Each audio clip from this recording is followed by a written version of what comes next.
하나님 말씀 사무엘상 31장 1절에서 13절까지의 말씀입니다. 사무엘상 31장 1절에서 13절입니다.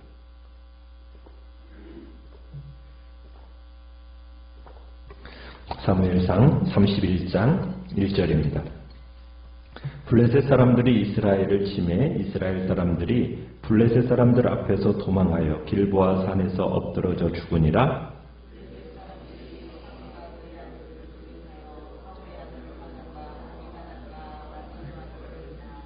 사울이 패전함에 활 쏘는 자가 따라잡으니 사울이 그 활 쏘는 자에게 중상을 입은지라.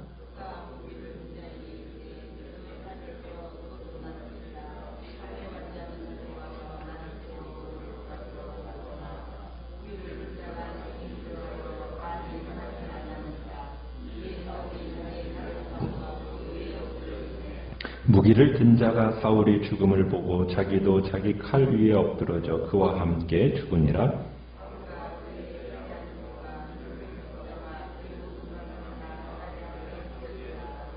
골짜기 저쪽에 있는 이스라엘 사람과 요단 건너쪽에 있는 자들이 이스라엘 사람들이 도망한 것과 사울과 그의 아들들이 죽었음을 보고 성읍들을 버리고 도망하며 블레셋 사람들이 이르러 거기에서 사니라.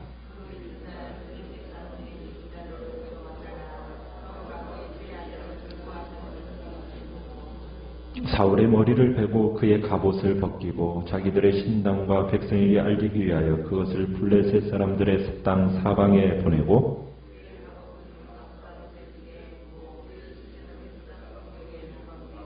길라디아베스 주민들이 블레셋 사람들이 사울에게 행한 일을 듣고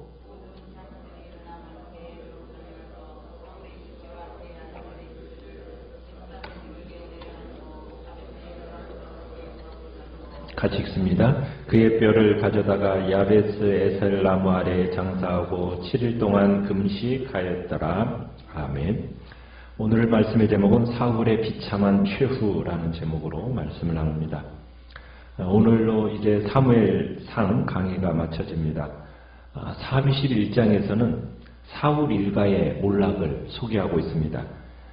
어떻게 보면 사울의 몰락은 사무엘서에서 이 오래전부터 암시되었던 내용입니다. 먼저는 사무엘에 의해서 예언이 되어 있었고요. 사무엘의 입술을 통해서 선고된 사울의 사형이 어떻게 보면 오늘 이 본문에서 집행되고 있다 우리가 볼 수 있는 겁니다. 어떻게 보면 전혀 새로운 것도 아닙니다. 이미 예언된 일이 성취되는 그런 순간이라는 걸 우리가 볼 수 있는 거죠. 참 사울이 왕으로 처음 이렇게 세움을 받았을 때 블레셋 사람들을 상대로 해서 싸우라는 사명을 받았습니다. 그런데 불행히도 사울은 평생의 숙적이었던 이 블레셋에 의해서 결국에는 사울의 왕국이 끝나버리고 맙니다. 어떻게 보면 사울은 자신의 사명을 감당하지 못한 실패한 왕으로서 기록되고 있는 거죠. 백성들은 참으로 백성들은 이 사울이 자신을 보호해 줄 거라고 믿고 사울을 왕으로 세웠는데 이 왕이 이 일을 해결하지 못한 겁니다. 오늘 1절, 2절 말씀에서는 참 사망의 행렬이 등장하고 있는 것 그리고 죽음의 냄새가 이렇게 피어나는 것을 보게 됩니다. 싸움의 결과가 어떻게 되었습니까? 예측하던 대로죠. 이스라엘은 참패로 끝나게 됩니다. 길보아 산에는 이스라엘군의 시체로 덮이게 되었고요. 사울의 세 아들, 2절에 보면 사울의 세 아들 요나단, 아미나답, 말기수아가 또한 죽었습니다. 자, 사울은 어떻게 자신의 최후를 맞이하게 됩니까? 3절에 가보시면 활 쏘는 자에 의해서 중상을 입게 됩니다. 중상을 입었다라는 것은 목숨이 위태로울 정도로 심한 상처를 입었다 이런 의미입니다. 자, 그런데 여기서 우리가 한 가지 의문스러운 것은 과연 블레셋 병사가 사울인 것을 알고 정조준해서 활을 쏘았을까요? 우리가 8절에 가보면은 블레셋 사람들이 사울이 죽었다는 사실을 모르고 있었다는 것을 우리가 보게 됩니다. 죽은 시체를 정리하러 왔다가 갑옷을 벗겨보니까 누구인지 알게 된 거예요. 사울이고 그의 세 아들이라는 걸 알게 된 거예요.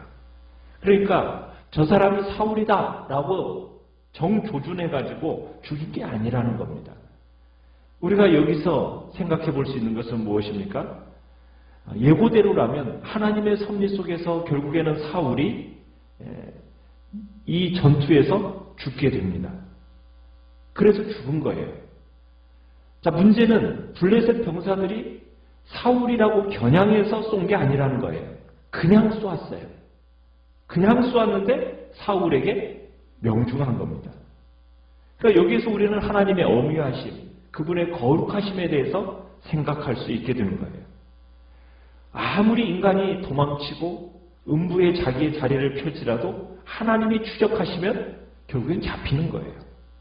하나님이 딱 타겟으로 삼아버리면 그 타겟으로 삼겨진 그 자리는 반드시 드러나게 되고 결국에는 하나님의 타겟이 된 인간은 결국 죽음이요 멸망으로 끝나는 거죠. 사울을 죽인 장본인 그건 블레셋 병사가 아니었고 결국은 하나님이었다라는 것을 우리가 생각해 볼 수 있게 되는 겁니다. 결국 하나님이 사울과 그의 일가를 몰락시켜버린 거죠. 그러니까 하나님께서 타겟으로 삼으면 그 누구도 피할 수 없다라는 것을 우리에게 보여주고 있는 겁니다. 자, 중상을 입은 사울. 그는 더 이상 적들과 맞서 싸울 수가 없었어요. 그래서 중상을 입었기 때문에 도망칠 수도 없었습니다. 그러다 보니까 사울은 어떤 생각을 하게 됩니까? 내가 굳이 목숨을 부지해야겠다 이런 생각을 하지 않습니다. 사울은 블레셋 사람들에게 부상당한 자신이 잡히면 어떻게 될 거라는 것을 생각한 거예요. 4절에 보면 나를 모욕할까 두렵다 이렇게 표현하세요. 모욕할까 두렵다. 그러니까 부상당한 자신을 모욕할까 봐. 우리가 사울이 블레셋 사람들에게 잡혀서 어떤 일을 당했습니까? 두 눈이 뽑혔죠. 그리고서는 맷돌 돌리는 일, 나귀나 돌리는 맷돌 돌리는 일을 했던 것을 우리는 보게 됩니다. 그러니까 자기가 잡히면은 모욕을 당할 것에 대한 두려움으로 인해서 사울은 자기를 무기든 자에게 뭐라고 부탁을 합니까? 자신의 목숨, 이 비참한 목숨을 끊어달라고 애원을 합니다. 그렇지만 이 무기든 자는 어떻게 해요? 감히 사울을 손을 대지를 못해요. 그래서 사울이 스스로 어떻게 해버립니까? 자기 칼에 뽑아서 그 위에 엎드러져서 자기가 스스로 목숨을 끊게 됩니다. 성경은 자살에 대해서 분명히 죄로 규정을 합니다. 생명이라는 것은 내 것 같지만 내 게 아니라는 거죠. 생명은 누구의 손에 있는 것입니까? 하나님의 손이요, 하나님의 소유입니다. 생명은 내 것이 아니기 때문에 내 마음대로 할 수 있는 게 아니에요. 그런데 사울은 어떻게 보면 일평생 살아왔던 삶의 방식이 바로 여기서 또한 드러나게 되는 거예요. 생명과 죽음 사이에서 죽음마저도 자기가 선택한 겁니다. 끝까지 사울은 인간적인 방식을 택한 거예요. 사울은 왕이 되는 순간부터 계속 하나님의 음성, 그분의 음성이 들려졌습니다. 그러면 그 음성을 듣고 하나님께 충성하는 방법을 배웠어야 돼요. 그런데 사울은 하나님의 그 음성에 충성하지 않습니다. 충성하지 못한 그 결과 그의 주변에 있는 사람들은 충성스러운 사람들이 없었어요. 사울의 주변에 있는 사람들은 항상 정략적인 사람들, 그런 사람들만 우글우글했습니다. 사울은 어떻게 보면 죽음의 현장에서조차도 자기가 죽음을 선택하는, 오로지 자기가 자기 인생을 끌고 가는, 어떻게 보면은 그 삶의 전형적인 패턴이 여기서도 드러나고 있는 겁니다. 결국 그렇게 해서 사울은 죽습니다. 자, 전쟁에서 승리한 블레셋 사람들은 이제 가나안 이 전쟁의 풍속에 따라서 이제 전리품을 찾아서 시체들 사이를 누비고 다닙니다. 그들이 산을 이렇게 돌다가 8절에 뭘 발견했습니까? 사울과 그의 아들들의 죽음을 발견하게 되죠. 그리고는 자신들의 승리를 알기 위해서 사울의 목을 베어가지고 온 블레셋에다가 순회를 시켜버립니다. 자, 목을 베인 사울의 시체, 그리고 아들들의 시체는 어떻게 했습니까? 10절에 보니까 벳산 성벽에다가 못 박아서 전시해 놓습니다. 자, 사울의 시신이 할례 없는 블레셋 사람들에 의해서 얼마나 가슴 아프게 능욕당하는지를 보게 됩니다. 너무 처참하죠. 사울의 갑옷은 어떻게 했습니까? 10절에 보니까 사울의 갑옷은 아스타롯 신전에 보내졌습니다. 아스타롯 신전에 사울의 갑옷이 보내진 이유가 뭐겠어요?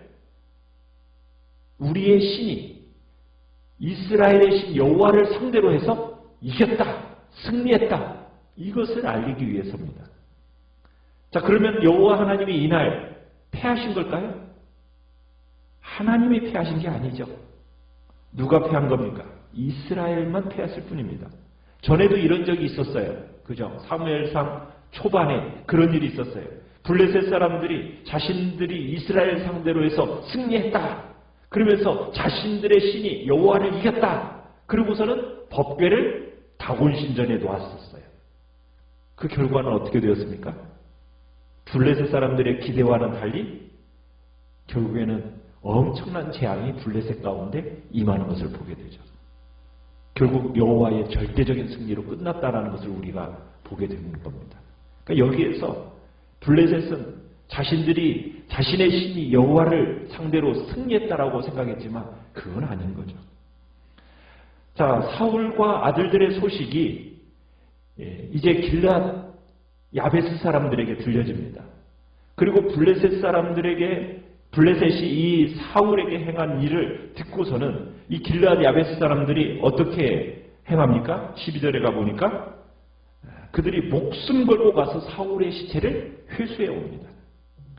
그리고는 사울과 그의 아들들의 시체를 화장해가지고 뼈를 가져다가 장사하고 7일 동안 금식을 했다, 이렇게 나와요.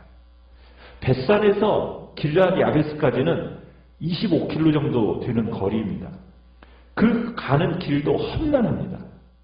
그런데다가 여러분, 성벽에 전시해 놓은 그 시체를 가져오는 것이 쉽겠습니까?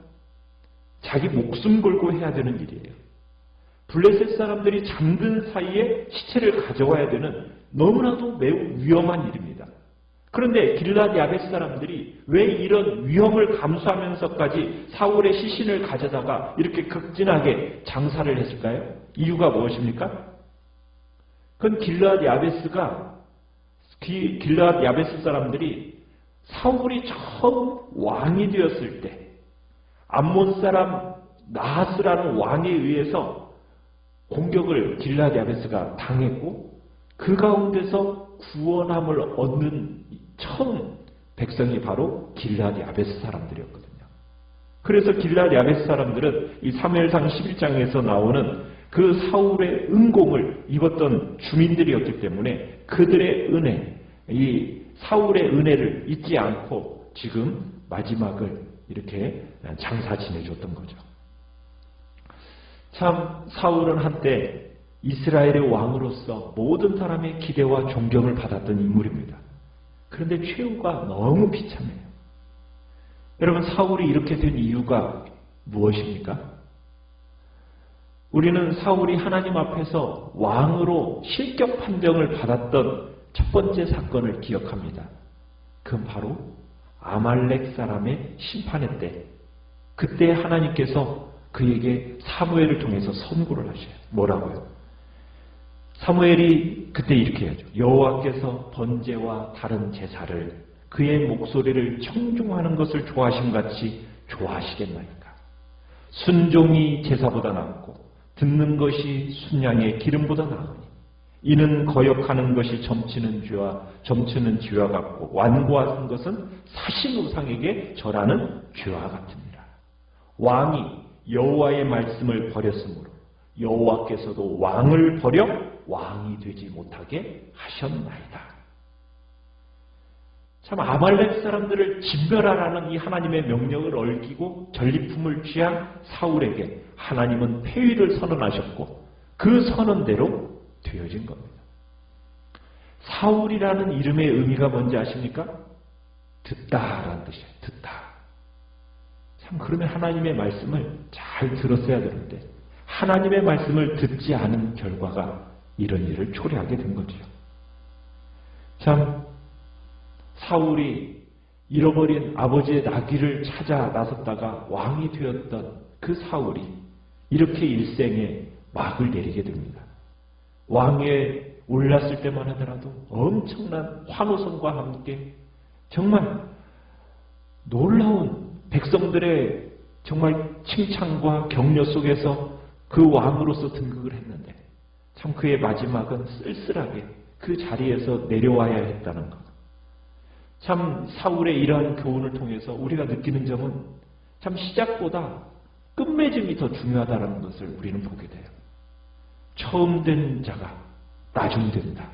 예수님의 말씀처럼 우리는 처음보다 나중이 더 아름다운 모습이 되기를 바랍니다.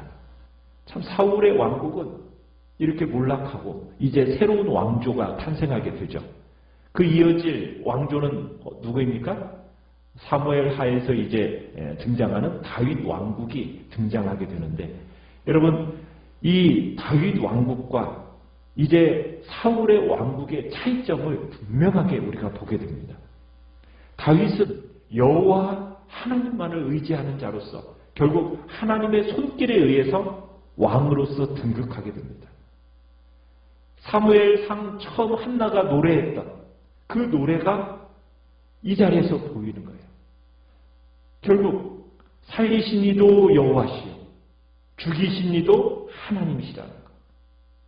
다윗은 하나님의 주권에 철저하게 자신을 내던진 사람이었습니다. 하나님은 철저하게 여호와의 주권을 기초로 한 그 삶을 살았던 다윗을 귀하게 여기셨고 복을 주셨어요. 이게 다윗의 성공의 비결입니다. 사울은 어떻게 살았습니까? 항상 자기가 결정하고 자기의 뜻대로 살았어요. 인간의 어떤 문제가 생기면 자기 문제를 그 문제를 자기 방식대로 해결하는 사람이 바로 사울의 인생입니다. 그러나 다윗의 인생은 어떻습니까? 자기 문제를 자기가 해결하려고 하지 않습니다. 하나님께 그 문제를 던짐으로 하나님의 주권 아래 자신을 온전히 내어 맡김으로 하나님께로부터 문제를 해결받는 인생이었다는 얘기입니다. 우리는 어떠한 삶을 살아야 할 것입니까? 문제를 내가 해결해야겠다라는 그런 자리가 아니라 나의 모든 문제를 하나님 앞에 내어 맡김으로 하나님의 주권과 그분의 섭리에 온전히 나 자신을 내어 맡기는 삶을 살아갈 때 우리가 하나님의 주시는 복된 인생을 살아가게 되는 것입니다. 오늘도 우리는 내가 문제를 해결하려 하기보다 하나님께 온전히 내어 맡김으로 하나님께서 문제를 해결해 주시도록 그분의 주권과 그분의 섭리에 온전히 우리 자신을 내어 맡기는 복된 자리에 우리 모두가 서서 정말 하나님께서 해결해 주시는 그 문제 안에서 참된 평강의 복을 누리는 그래서 하나님이 주시는 복된 나라가 주의 은혜 안에서 세워져가는 귀한 우리 성도님들 되시기를 간절히 바랍니다. 나의 생각, 나의 방법 고집하지 않고 교만한 마음 버리고 오직 주님의 말씀을 듣고 그 말씀에 순종하며 살아가는 겸손한 마음을 달라고 이 시간 주님 앞에 부르짖며 나가겠습니다. 말씀을 생각하면서 기도하시고요.